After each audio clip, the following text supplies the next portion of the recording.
So நம்ம video start பண்ணுவோம் நம்மளோட ஏகேஏ ஜான் மார்க்ஸ்லிலேருந்து. ஸோ ஜான் மார்க்ஸ்லி கிட்ட வந்து ஜான் மார்க்ஸ்லியோட ரிட்டையர்மெண்ட் பற்றி வந்து கேட்டிருக்காங்க.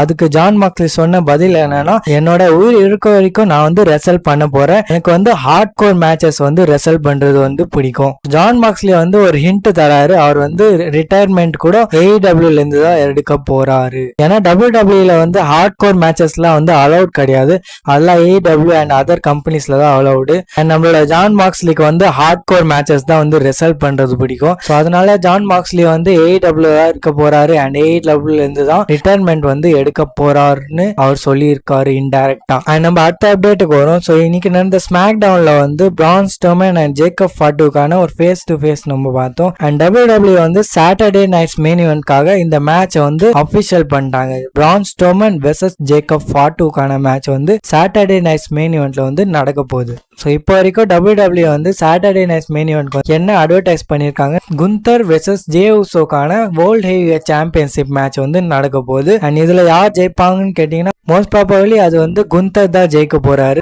ஆனா அப்போ கூட ஜே உசோ வந்து ஜெயிக்கிறதுக்கு கொஞ்சமாவது சான்ஸ் இருக்கு. ஆனா எனக்கு வந்து குந்தர் தான் ஜெயிக்க போறாருன்னு தோணுது. அண்ட் அடுத்த மேட்ச் என்னதுன்னா பிரான் பிரேக்கர் வெர்சஸ் சேமஸ்கான Intercontinental championship match. So இங்க வந்து சேமஸ் ஜெயிப்பாரான்னு கேட்டீங்கன்னா அது வந்து சான்ஸ் கம்மி தான். பிரான் பிரேக்கர் வந்து தன்னோட டைட்டில் வந்து ரீடைன் பண்றது தான் சான்ஸ் அதிகம். அண்ட் சாட்டர்டே நைட்ஸ் மெயின் இவென்ட்காக இன்னொரு செக்மெண்ட் வந்து அஃபிஷியல் பண்ணிருக்காங்க டபிள்யூடபிள்யூ.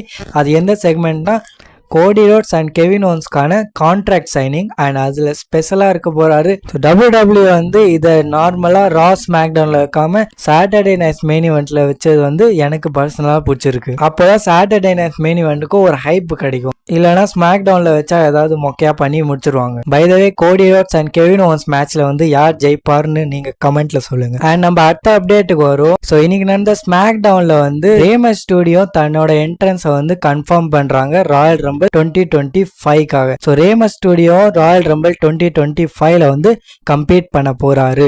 அண்ட் நம்ம லாஸ்ட் அண்ட் ஃபைனல் அப்டேட்டுக்கு வரும். டபிள்யூடபிள்யூ வந்து ரீசெண்டா ஒரு ப்ரோமோ வந்து வெளியிட்டிருக்காங்க.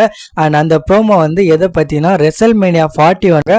அண்ட் அந்த ப்ரோமோல வந்து நம்மளோட people's champ the final boss the only boss ராக்கோ இருக்காரு. ஸோ டபிள்யூடபிள்யூ வந்து ஒரு வகையில ராக்கை கூட அட்வர்டைஸ் பண்றாங்க ரெசல்மேனியா 41காக. அந்த ப்ரோமோல வந்து நம்மளோட ஓடிசி ரோமனும் இருந்தாரு, அண்ட் செத் ஃப்ரிக்கின் ராலன்ஸும் இருந்தாரு, பியங்கா பெலேரும் இருந்தாங்க, and goat of goat John சினாவும் இருந்தாரு. அண்ட் அந்த ப்ரோமோ பேக்கேஜ்ல நம்மளோட பீப்புள் சாம்ப் த ராக்கோ இருந்தாரு. ஸோ இந்த ரெசல்மேனியா 41ஓட ப்ரோமோ வெளியே வந்ததுக்கு அப்புறம் நிறைய ஃபேன்ஸ் என்ன நம்புறாங்கன்னா ராக் வந்து ரெசல்மேனியா 41ல வர போறாரு. And I think also rock வந்து கண்டிப்பா ரெசல்மேனியா 41ல வந்து வர போறாரு. அண்ட் ராக் வந்து யாருக்காக வராருன்னு உங்களுக்கே தெரியும், ஓடிசி. ஸோ அவள் தான் இந்த வீடியோக்குள்ள. வீடியோ பிடிச்சிருந்தா லைக் பண்ணிக்கோங்க. அண்ட் நாளைக்கு வந்து ஒரு பேங்கரான வீடியோ வரப்போகுது, மறக்காம சப்ஸ்கிரைப் பண்ணிக்கோங்க.